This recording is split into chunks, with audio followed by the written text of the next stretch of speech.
Почитувани гледачи, вие сте со регионалните вести на телевизија Кисименада. Во нив ќе гледате.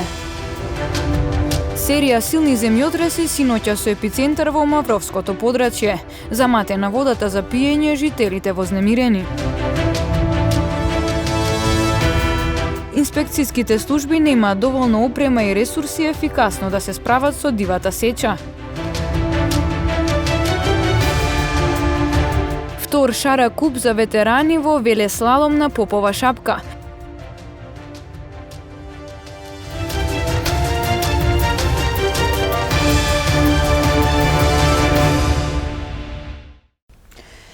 Два силни земјотреси и неколку помали потреси синоќа го погодија Гостиварско-Мавровскиот регион, а беа почувствувани во повеќе градови во западниот дел од земјата. Истите предизвикаа вознемиреност кај населението, особено во Мавровско, поради што дел од туристите ја напуштија викенд на селбата. Препораки од надлежните водата во овој регион да не се пие поради заматување.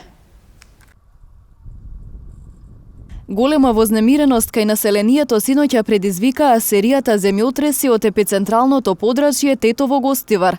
Двата појаки потреси најсилно биле почувствувани во Маврово, Дебар, Гостивар, Тетово и Кичево. Поради страв, голем број туристи кои престојувале во викенд на селбата во Маврово ги напуштиле куќите, а дел од жителите останале заглавени во своите автомобили. Од она што имаме како информација е дека тоа предизвика вознемиреност кај граѓаните и некој дел од нив останаа во своите автомобили неколку часа во ноќта, но откако не се повторија земјотресите, луѓето беа во своите домови. Исто така забележано беше напуштање на викенд на селбата во Маврово за Скопје и за другите градови, тоа 26 возила ја напуштија општината, нормално во комуникација со полицијата. Поради земјотресите настанало заматување на водата за пиење во Мавровскиот регион, а материјални штети засега не се евидентирани. Нема пријавено предизвикана материјална штета, освен што имаме информација од јавното комунално претпријатие Маврово дека водата во сите населени места во Мавровскиот регион моментално не е за пиење поради заматување на изворите.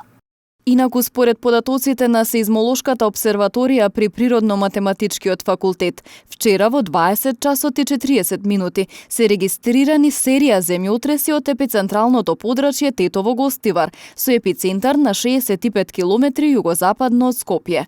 Најсилно беше почувствуван земјотресот со локална рихтерова магнитуда од 4,6. Земјотресот во 22 часот и 28 минути, кој потекнува од истото епицентрално подрачје, бил со рихтерова локална магнитуда од 4,2. Како до подобра контрола врз управувањето со шумите? Ова беше тема на панел дискусијата што ја организираше невладината АДИ од Гостивар. Учесниците нагласија дека инспекцијските служби немаат доволно опрема и ресурси ефикасно да се справат со дивата сеча. Национални шуми лани утврдиле дека бесправно биле исечени околу 26.000 метри кубни дрва. Шумите се пустошат, а институциите немаат доволно механизми и ресурси за ефективен надзор врз управувањето со нив. Бројот на инспектори е мал, недостига опрема и соодветни кадри во Инспекторатот за шумарство, шумската полиција и шумочуварските служби. Ова беше истакнато на панел дискусијата како до подобра контрола врз управувањето со шумите, која ја организираше невладината АДИ од Гостивар во соработка со Институтот за комуникацијски студии. Со бројот на инспектори колку што ги имаме, 14 инспектори, и според бројот на површината и субјектите на надзорот, Државниот инспекторат за шумарство и ловство, како и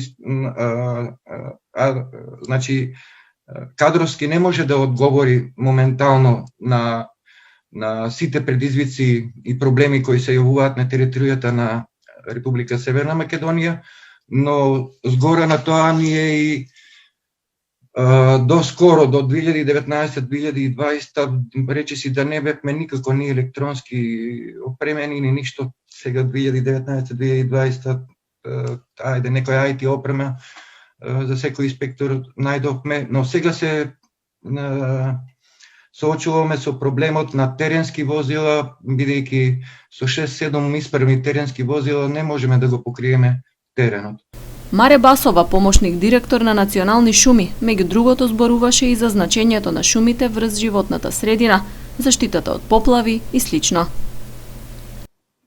Традиционално шумите и шумското земјиште од страна на општеството се сваќани како ресурс кој што дава материјални добра, во прв ред дрво и некои други шумски производи, лековити растенија, печурки, шумски плодови и друго.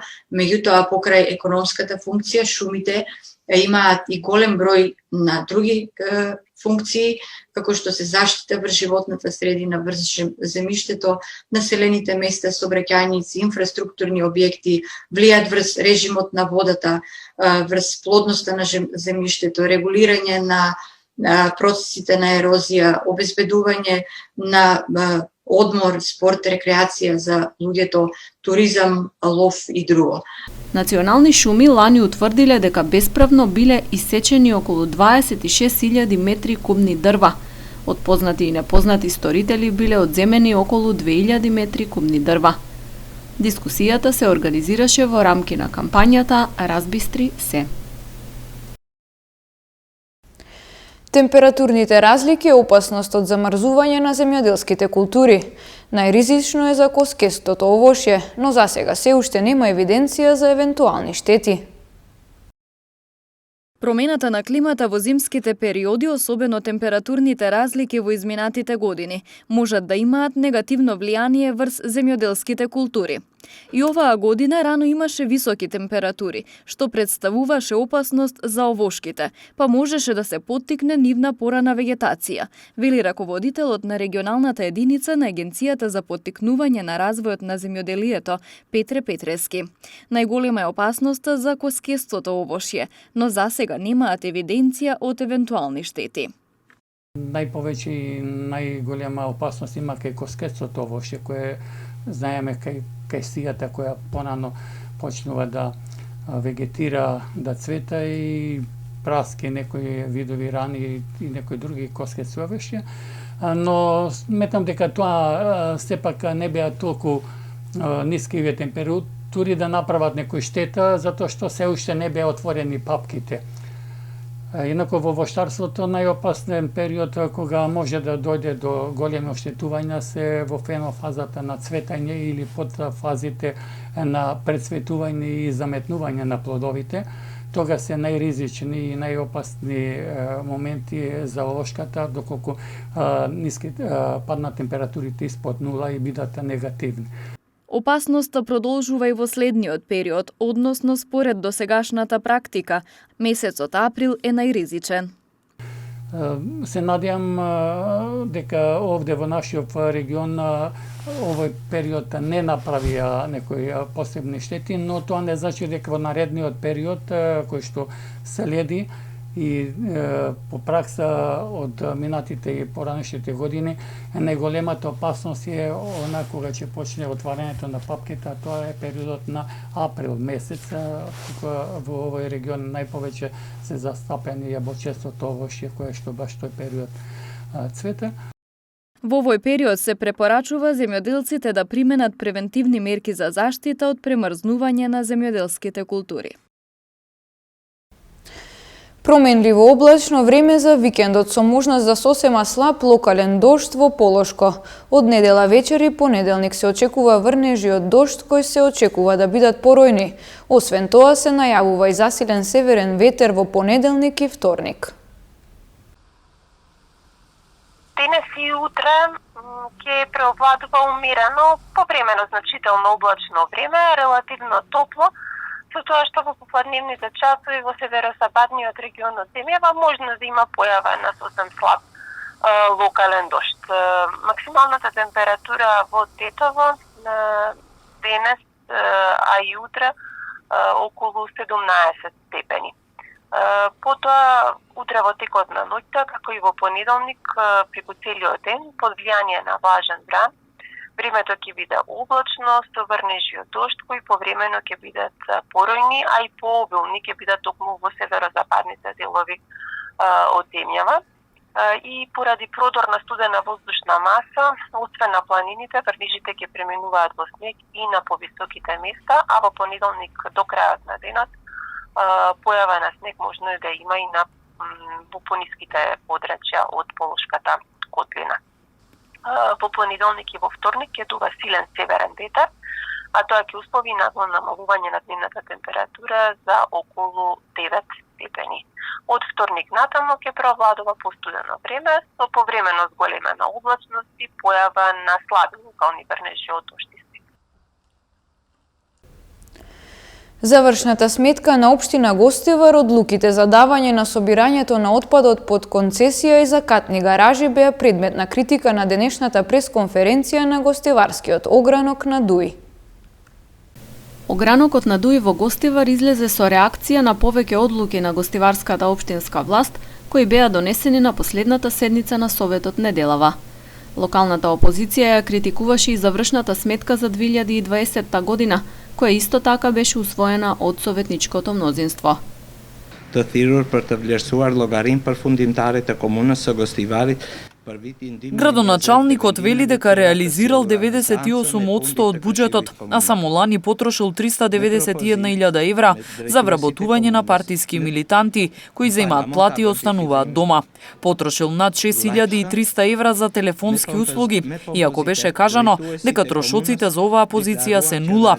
Потрошил над 100.000 евра за субвенционирање на јавните предпријатија, злоупотребени средства за партиски активисти кои примаат плати и седат дома и на крајот на месецот ги делат платите со директорите и потоа за приватни цели, едниот во казино, другиот за ручеци и вечери, третиот за чанти и трансфери на пари на банкарски сметки. Одлуката да се даде собирањето на отпадот под концесија од ДУИ го нарекоа доказ за неспособноста на комуналец. Закатните гаражи пак нагласија дека е одлука со политичка манипулација. Јошја për përfitime.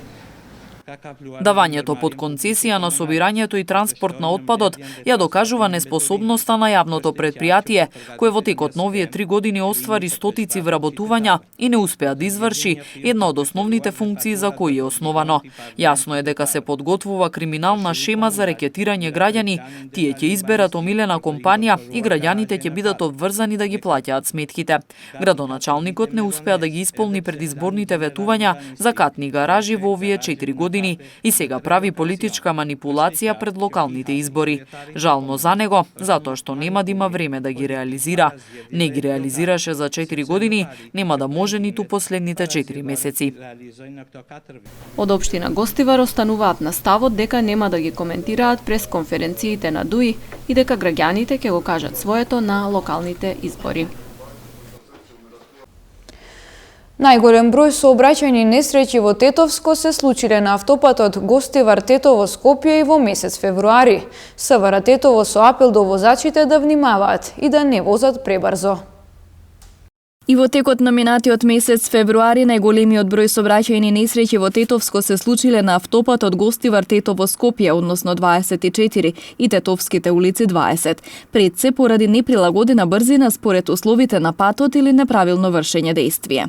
Оттаму секторот за внатрешни работи Тетово повторно со апел до возачите да внимаваат и да не ја пречекоруваат максимално дозволената брзина, посебно во централното подрачје на Тетово како и на автопатот, каде неретко неконтролирано се движат и животни, најмногу кучиња скитници.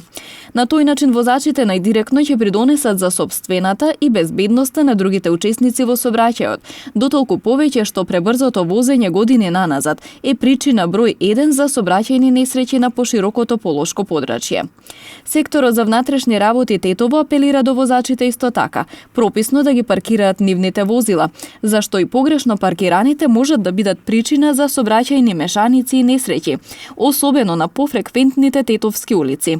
Минатиот месец, поради непрописно паркирање во Тетово, вкупно биле подигнати 136 возила, кои го попречувале нормалното и безбедно одвивање на сообраќајот.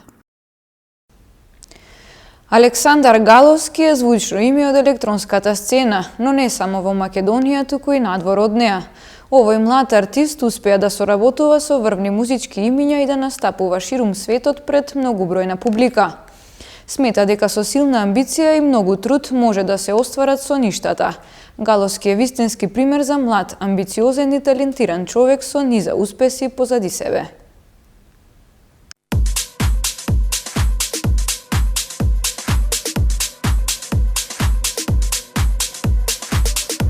На 14 години добил CD со концерти на светски познатиот DJ Tiesto. Од тогаш се воодушевува од светот на електронската музика и добива желба да го работи истото. За релативно кратко време, Александар Галовски успева да се вивне во звездите, да работи со низа звучни имиња од музичката индустрија и да создава музика која е дел од топ листи.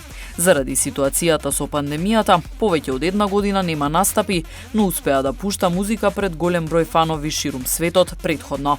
Тој ни раскаже и за неговото прво создадено музичко дело. Моето прво дело го имав завршено кога имав 15 години и го објавив на форум тука на не ми оди на памет како се викаше форумот во Македонија, каде што имаше постари диџеи.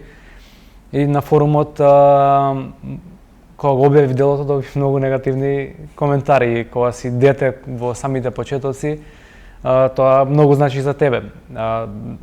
Да не кажам дека сум плачел дома, не сум плачел, ама знаеш влијае на као депресија. Но јас имав верба во истото тоа дело, го испратив на еден од најголемите диџеи во тоа време и се уште од ден денес Денс Икона, Армин Ван Бюрен, и истото дело заврши во неговата радио емисија. Он е еден од првите диџеи кој има поддржано моје дело во самите почетоци. Тоа беше една од најголемите лекции, дека не секој има иста визија и слух со тебе. Треба да веруваш во тоа што го работиш и во музичката индустрија почесто треба да бидеш научен да добиеш многу не ако сакаш да успееш. И тоа не да го искористиш како инспирација, не како депресивни моменти во кариерата. Армин Ван Бюрен, Дейвид Гета, Мартин Гарикс и многу други се светски познатите музичари со кои Галовски соработувал и добива поддршка. Пред да започне пандемијата, имаше турнеја и во Кина, искуство кое секогаш ќе го памети. Во Кина настапува во 15 града.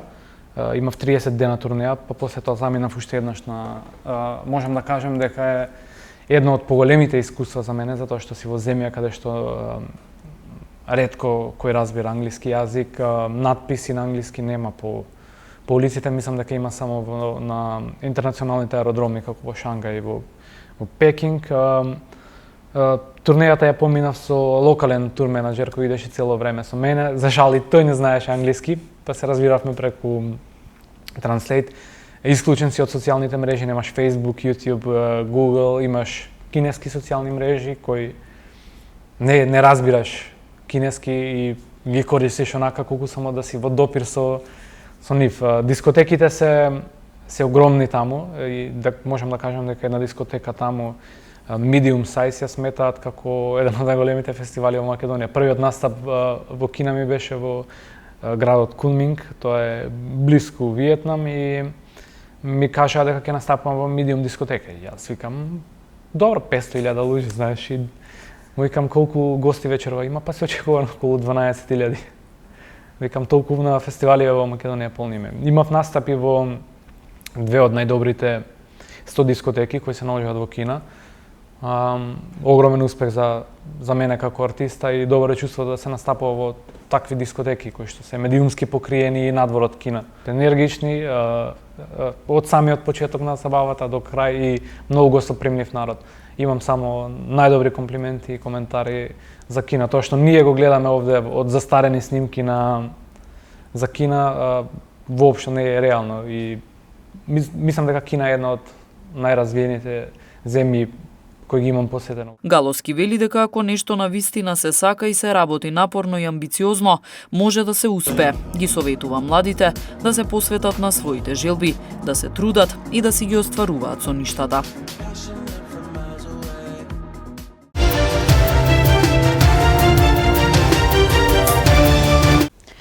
Втор шара куп за ветерани во велеслалом се одржува денеска на Попова шапка. Учествуваат 77 скијачи од цела Македонија, а организатор на купот е Сдруженијето за спортски ветерани Шарпланинец од Тетово. Попова шапка е домаќин на Шара Куп. Се работи за куп за ветерани во велеслалом. Инаку ова е втор Шара Куп од ваков вид.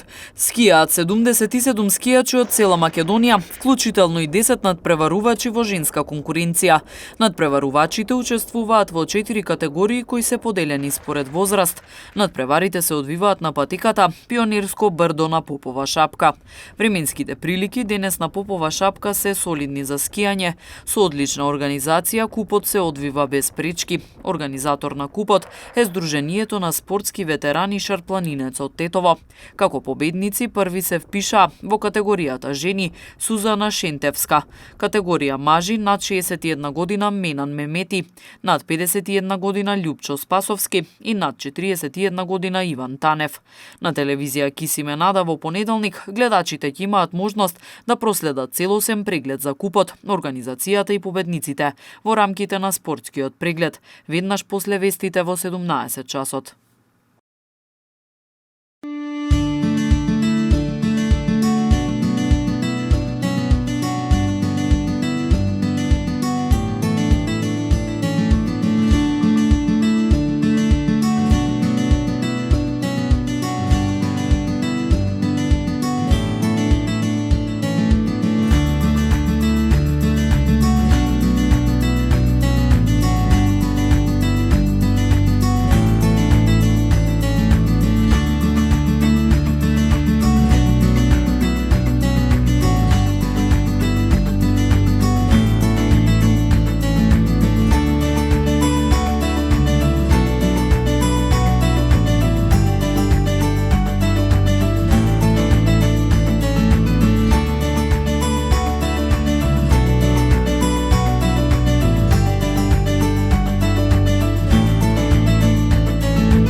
Почитувани гледачи, тука е крајот на регионалните вести. Ви благодариме на вниманието и имајте пријатен викенд.